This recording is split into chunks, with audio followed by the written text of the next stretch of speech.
life Mrs. Foster had had an almost pathological fear of missing a train, a plane, a boat, or even a theater curtain. In other respects, she was not a particularly nervous woman, but the mere thought of being late on occasions like these would throw her into such a state of nerves that she would begin to twitch. It was nothing much, just a tiny vellicating muscle in the corner of the left eye, like a secret wink, but the annoying thing was that it refused to disappear until an hour or so after the train or plane or whatever it was had been safely caught. It was really extraordinary how in certain people, a simple apprehension about a thing like catching a train can grow into a serious obsession. At least half an hour before it was time to leave the house for the station, Mrs. Foster would step out of the elevator, all ready to go with hat and coat and gloves, and then, being quite unable to sit down, she would flutter and fidget about from room to room until her husband, who must have been well aware of her state, finally emerged from his privacy and suggested in a cool, dry voice that perhaps they had better get going now, had they not. Mr. Foster may possibly have had a right to be irritated by this foolishness of his wife, but he could have had no excuse for increasing her misery by keeping her waiting unnecessarily. Mind you, it is by no means certain that this is what he did, yet whenever they were to go somewhere, his timing was so accurate, just a minute or two late, you understand, and his manner so bland that it was hard to believe he wasn't purposely inflicting a nasty private little torture of his own on the unhappy lady. And one thing he must have known, that she would never dare to call out and tell him to hurry. He had disciplined her too well for that. He must also have known that if he was prepared to wait even beyond the last moment of safety, he could drive her nearly into hysterics. On one or two special occasions in the later years of their married life, it seemed almost as though he had wanted to miss the train simply in order to intensify the poor woman's suffering. Assuming, though one cannot be sure, that the husband was guilty, what made his attitude doubly unreasonable was the fact that with the exception of this one small, irrepressible foible, Mrs. Foster was and always had been a good and loving wife. For over 30 years she had served him loyally and well. There was no doubt about this. Even she, a very modest woman, was aware of it, and although she had for years refused to let herself believe that Mr. Foster would ever consciously torment her, there had been times recently when she had caught herself beginning to wonder. Mr. Eugene Foster, who was nearly 70 years old, lived with his wife in a large 6-story house in New York City on East 62nd Street, and they had 4 servants. It was a gloomy place, and few people came to visit them. But on this particular morning in January, the house had come alive and there was a great deal of bustling about. One maid was distributing bundles of dust sheets to every room, while another was draping them over the furniture. The butler was bringing down suitcases and putting them in the hall. The cook kept popping up from the kitchen to have a word with the butler, and Mrs. Foster herself, in an old-fashioned fur coat and with a black hat on the top of her head, was flying from room to room and pretending to supervise these operations. Actually, she was thinking of nothing at all except that she was going to miss her plane if her husband didn't come out of his study soon and get ready. "What time is it, Walker?" she said to the butler as she passed him. "It's 10 minutes past 9, madam." "And has the car come?" Yes, madam, it's waiting. I'm just going to put the luggage in now. It takes an hour to get to Idlewild, she said. My plane leaves at 11. I have to be there half an hour beforehand for the formalities. I shall be late. I just know I'm going to be late. I think you have plenty of time, madam, the butler said kindly. I warned Mr. Foster that you must leave at 9:15. There's still another 5 minutes. Yes, Walker, I know. But get the luggage in quickly, will you please? She began walking up and down the hall, and whenever the butler came by, she asked him the time.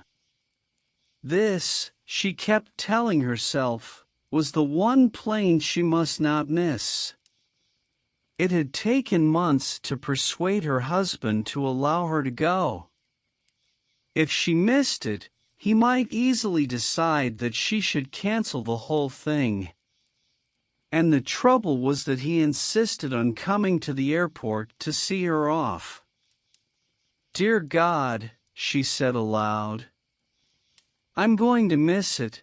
I know I'm going to miss it. The little muscle beside the left eye was twitching madly now.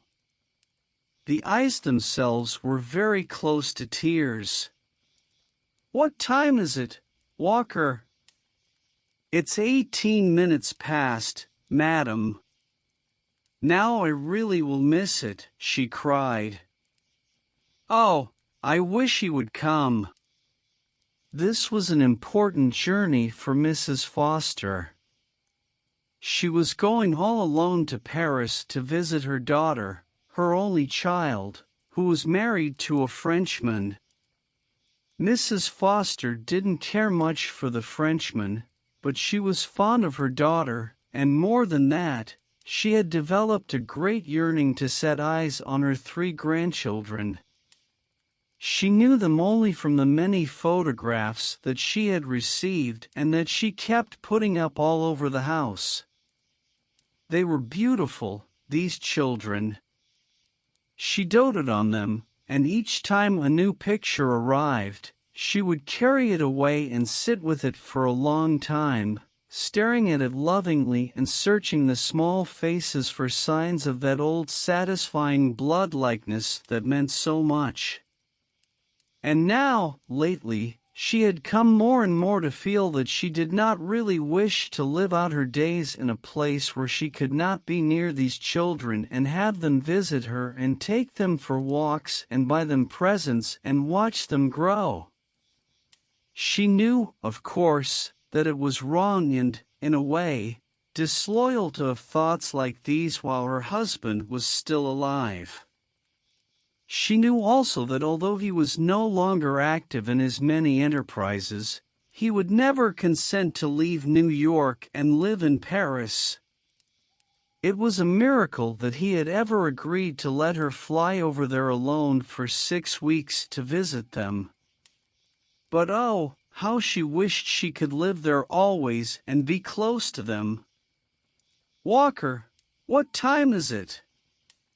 22 minutes past, madam. As he spoke, a door opened and Mr. Foster came into the hall. He stood for a moment, looking intently at his wife, and she looked back at him at this diminutive but still quite dapper old man with the huge bearded face that bore such an astonishing resemblance to those old photographs of Andrew Carnegie. Well, he said, I suppose perhaps we'd better get going fairly soon if you want to catch that plane. Yes, dear, yes. Everything's ready. The car's waiting. That's good, he said. With his head over to one side, he was watching her closely. He had a peculiar way of cocking the head and then moving it in a series of small rapid jerks. Because of this, and because he was clasping his hands up high in front of him near the chest, he was somehow like a squirrel standing there, a quick, clever old squirrel from the park. "Here's Walker with your coat, dear. Put it on." "I'll be with you in a moment," he said. "I'm just going to wash my hands." She waited for him, and the tall butler stood beside her, holding the coat and the hat. "Walker, will I miss it?" "No, madam," the butler said. "I think you'll make it all right." Then Mr. Foster appeared again, and the butler helped him on with his coat. Mrs. Foster hurried outside and got into the hired Cadillac. Her husband came after her, but he walked down the steps of the house slowly, pausing halfway to observe the sky and to sniff the cold morning air. "It looks a bit foggy," he said, as he sat down beside her in the car. "And it's always worse out there at the airport. I shouldn't be surprised if the flight's canceled already." "Don't say that, dear, please." They didn't speak again until the car had crossed over the river to Long Island. "I arranged everything with the servants," Mr. Foster said. "They're all going off today. I gave them half pay for 6 weeks and told Walker I'd send him a telegram when we wanted them back." "Yes," she said. "He told me. I'll move into the club tonight. It'll be a nice change staying at the club." "Yes, dear. I'll write to you. I'll call in at the house occasionally to see that everything's all right and to pick up the mail." "But don't you really think Walker should stay there all the time to look after things?" she asked meekly. "Nonsense. It's quite unnecessary. And anyway, I'd have to pay him full wages." "Oh yes," she said. "Of course. What's more, you never know what people get up to when they're left alone in a house," Mr. Foster announced, and with that, he took out a cigar and, after snipping off the end with a silver cutter, lit it with a gold lighter.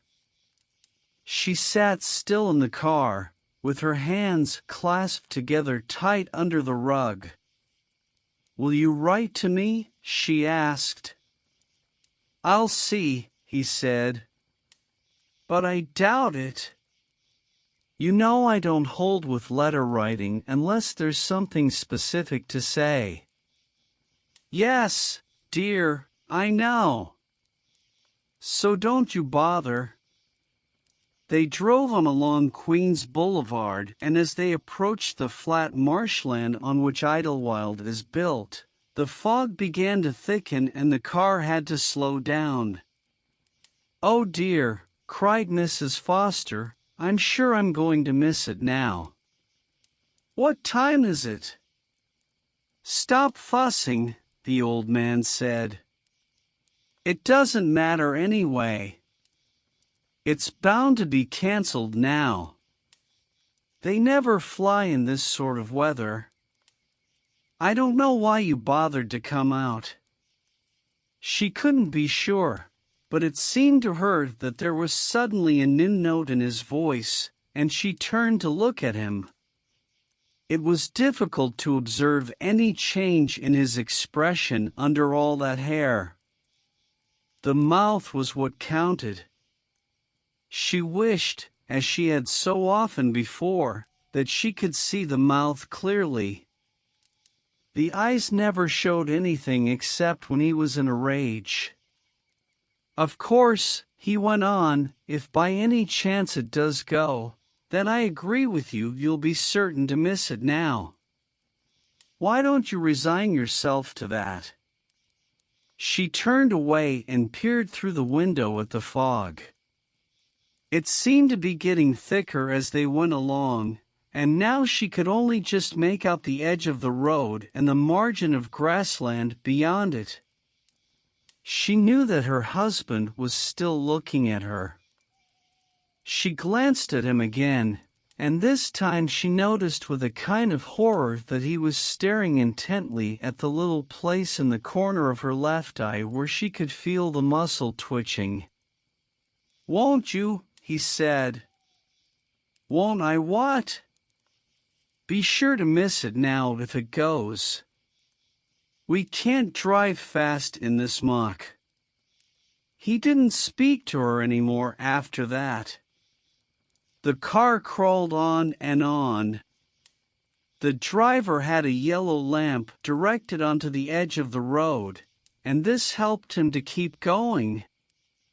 Other lights, some white and some yellow, kept coming out of the fog towards them, and there was an especially bright one that followed close behind them all the time. Suddenly the driver stopped the car. "There, Mr. Foster," cried Mrs. Foster. "We're stuck." "I knew it." "No, sir," the driver said, turning round. "We made it. This is the airport."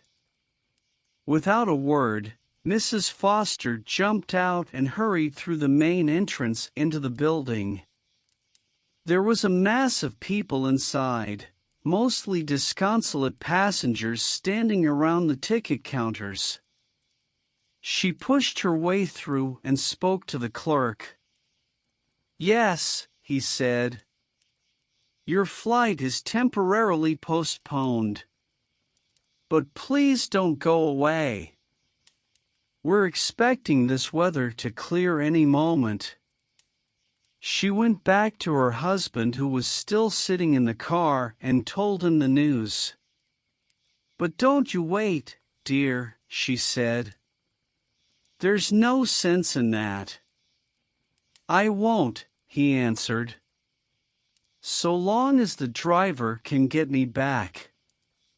"Can you get me back, driver?" "I think so," the man said. "Is the luggage out?" "Yes, sir." "Goodbye, dear," Mrs. Foster said, leaning into the car and giving her husband a small kiss on the coarse gray fur of his cheek. "Goodbye," he answered. "Have a good trip." The car drove off and Mrs. Foster was left alone. The rest of the day was a sort of nightmare for her. She sat for hour after hour on a bench as close to the airline counter as possible, and every 30 minutes or so she would get up and ask the clerk if the situation had changed. She always received the same reply, that she must continue to wait because the fog might blow away at any moment. It wasn't until after 6 in the evening that the loudspeakers finally announced that the flight had been postponed until 11 o'clock the next morning. Mrs. Foster didn't quite know what to do when she heard this news. She stayed sitting on her bench for at least another half hour, wondering in a tired, hazy sort of way where she might go to spend the night. She hated to leave the airport. She didn't wish to see her husband. She was terrified that in one way or another, he would eventually manage to prevent her from getting to France. She would have liked to remain just where she was, sitting on the bench the whole night through. That would be the safest. But she was already exhausted, and it didn't take her long to realize that this was a ridiculous thing for an elderly lady to do. So in the end, she went to a phone and called the house. Her husband, who was on the point of leaving for the club, answered it himself. She told him the news and asked whether the servants were still there. "They've all gone," he said.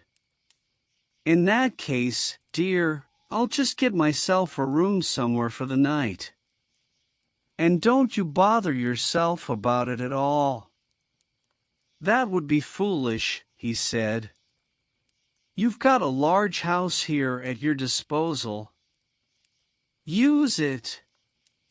"But, dear, it's empty." "Then I'll stay with you myself." "There's no food in the house." "There's nothing." "Then eat before you come in." "Don't be so stupid, woman. Everything you do, you seem to want to make a fuss about it." "Yes," she said. "I'm sorry. I'll get myself a sandwich here, and then I'll come on in." Outside, the fog had cleared a little, but it was still a long, slow drive in the taxi, and she didn't arrive back at the house on 62nd Street until fairly late. Her husband emerged from his study when he heard her coming in. "Well," he said, standing by the study door, "how was Paris?" "We leave at 11 in the morning," she answered. "It's definite." "You mean if the fog clears?" "It's clearing now. There's a wind coming up." "You look tired," he said. "You must have had an anxious day." "It wasn't very comfortable." "I think I'll go straight to bed." "I've ordered a car for the morning," he said. 9 o'clock. "Oh, thank you, dear. And I certainly hope you're not going to bother to come all the way out again to see me off." "No," he said slowly. "I don't think I will. But there's no reason why you shouldn't drop me at the club on your way."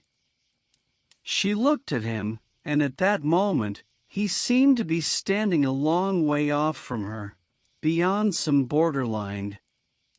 He was suddenly so small and far away that she couldn't be sure what he was doing or what he was thinking, or even what he was. "The club is downtown," she said.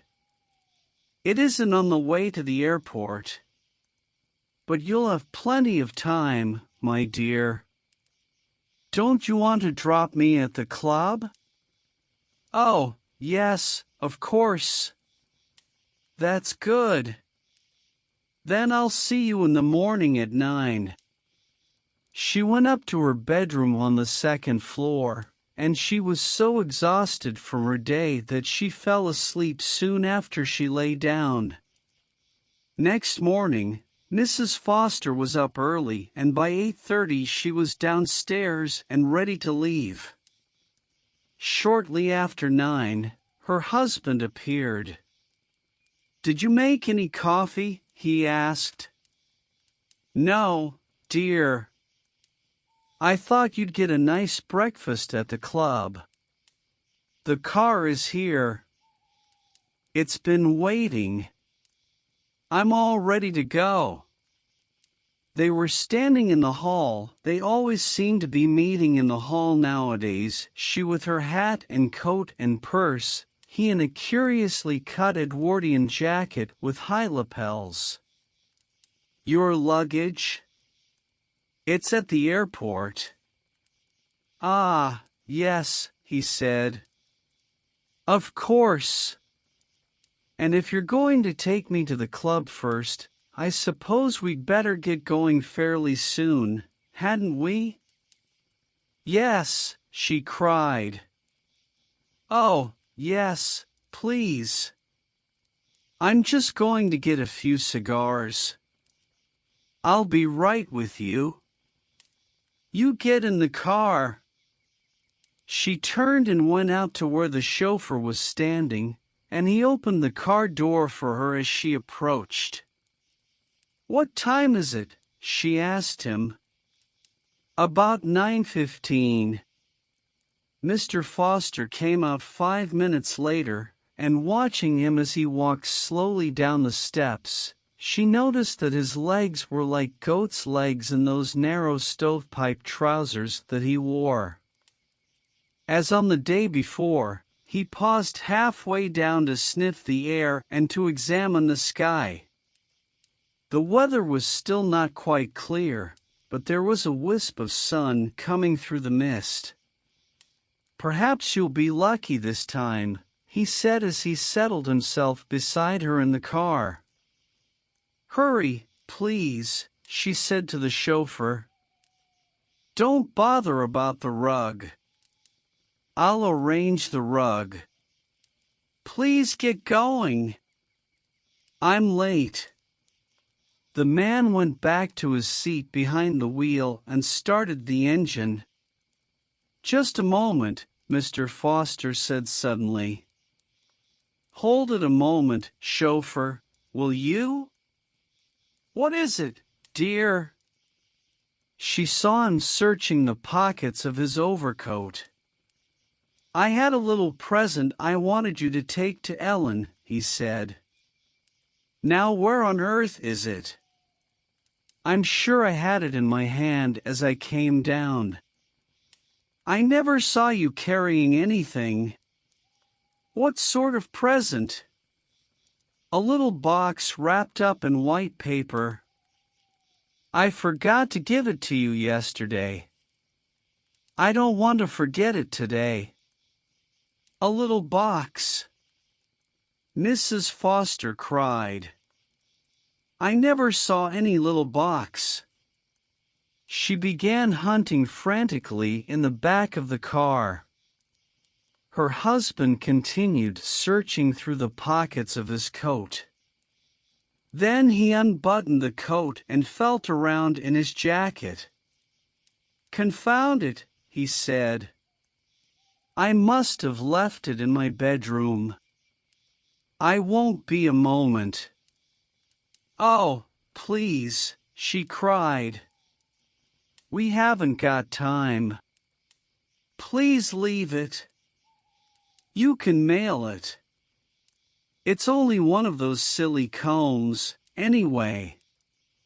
"You're always giving her combs." "And what's wrong with combs, may I ask?" he said, furious that she should have forgotten herself for once. "Nothing, dear, I'm sure." "But stay here," he commanded. "I'm going to get it. Be quick, dear." "Oh, please be quick." She sat still, waiting and waiting. "Chauffeur, what time is it?"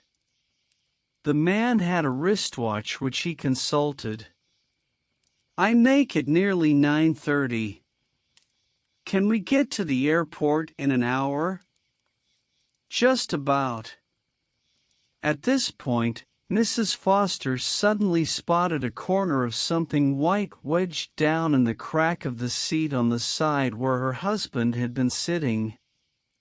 She reached over and pulled out a small paper-wrapped box, and at the same time, she couldn't help noticing that it was wedged down firm and deep as though with the help of a pushing hand. "Here it is," she cried. "I've found it. Oh dear, and now he'll be up there forever searching for it. Chauffeur, quickly run in and call him down, will you please?" The chauffeur, a man with a small, rebellious Irish mouth, didn't care very much for any of this, but he climbed out of the car and went up the steps to the front door of the house. Then he turned and came back. "Door's locked," he announced. "You got a key?" "Yes, wait a minute." She began hunting madly in her purse. The little face was screwed up tight with anxiety, the lips pushed outward like a spout. "Here it is." No, I'll go myself. It'll be quicker. I know where he'll be. She hurried out of the car and up the steps to the front door, holding the key in one hand. She slid the key into the keyhole and was about to turn it, and then she stopped. Her head came up and she stood there absolutely motionless, her whole body arrested right in the middle of all this hurry to turn the key and get into the house, and she waited 5, 6, 7, 8, 9, 10 seconds she waited. The way she was standing there with her head in the air and the body so tense, it seemed as though she were listening for the repetition of some sound that she had heard a moment before from a place far away inside the house. Yes, quite obviously she was listening. Her whole attitude was a listening one. She appeared actually to be moving one of her ears closer and closer to the door. Now it was right up against the door, and for still another few seconds she remained in that position, head up, ear to door, hand on key about to enter but not entering, trying instead or so it seemed to hear and to analyze these sounds that were coming faintly from this place deep within the house. Then all at once she sprang to life again. She withdrew the key from the door and came running back down the steps. "It's too late," she cried to the chauffeur. "I can't wait for him, I simply can't. I'll miss the plane. Hurry now, driver, hurry. To the airport." The chauffeur, had he been watching her closely, might have noticed that her face had turned absolutely white and that the whole expression had suddenly altered. There was no longer that rather soft and silly look. A peculiar hardness had settled itself upon the features, the little mouth, usually so flabby, was now tight and thin, the eyes were bright, and the voice, when she spoke, carried a new note of authority. "Hurry, driver, hurry." "Isn't your husband traveling with you?" the man asked, astonished. "Certainly not. I was only going to drop him at the club." "It won't matter. He'll understand. He'll get a cab. Don't sit there talking, man. Get going. I've got a plane to catch for Paris." With Mrs. Foster urging him from the back seat, the man drove fast all the way, and she caught her plane with a few minutes to spare. Soon, she was high up over the Atlantic, reclining comfortably in her aeroplane chair, listening to the hum of the motors, heading for Paris at last. The new mood was still with her. She felt remarkably strong and, in a queer sort of way, wonderful. She was a trifle breathless with it all, but this was more from pure astonishment at what she had done than anything else, and as the plane flew farther and farther away from New York and East 62nd Street, a great sense of calmness began to settle upon her. By the time she reached Paris, she was just as strong and cool and calm as she could wish. She met her grandchildren, and they were even more beautiful in the flesh than in their photographs. They were like angels, she told herself, so beautiful they were. And every day, she took them for walks, fed them cakes, bought them presents, and told them charming stories. Once a week, on Tuesdays, she wrote a letter to her husband, a nice chatty letter, full of news and gossip, which always ended with the words, "Now be sure to take your meals regularly, dear, although this is something I'm afraid you may not be doing when I'm not with you." When the 6 weeks were up, everybody was sad that she had to return to America to her husband. Everybody, that is, except her. Surprisingly, she didn't seem to mind as much as one might have expected, and when she kissed them all goodbye, there was something in her manner and in the things she said that appeared to hint at the possibility of a return in the not-too-distant future. However, like the faithful wife she was, she did not overstay her time. Exactly 6 weeks after she had arrived, she sent a cable to her husband and caught the plane back to New York. Arriving at Idlewild, Mrs. Foster was interested to observe that there was no car to meet her.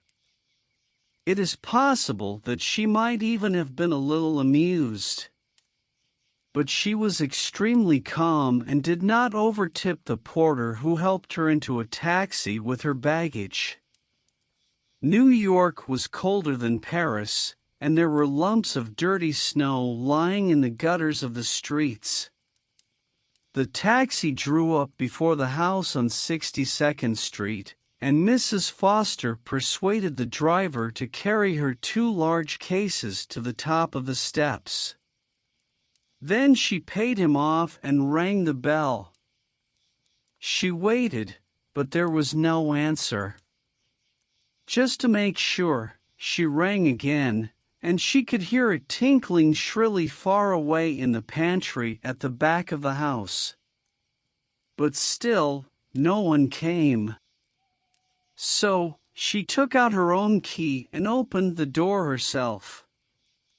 The first thing she saw as she entered was a great pile of mail lying on the floor where it had fallen after being slipped through the letterbox. The place was dark and cold. A dust sheet was still draped over the grandfather clock. In spite of the cold, the atmosphere was peculiarly oppressive, and there was a faint and curious odor in the air that she had never smelled before. She walked quickly across the hall and disappeared for a moment around the corner to the left at the back. There was something deliberate and purposeful about this action. She had the air of a woman who was off to investigate a rumor or to confirm a suspicion. And when she returned a few seconds later, there was a little glimmer of satisfaction on her face. She paused in the center of the hall, as though wondering what to do next. Then suddenly, she turned and went across into her husband's study.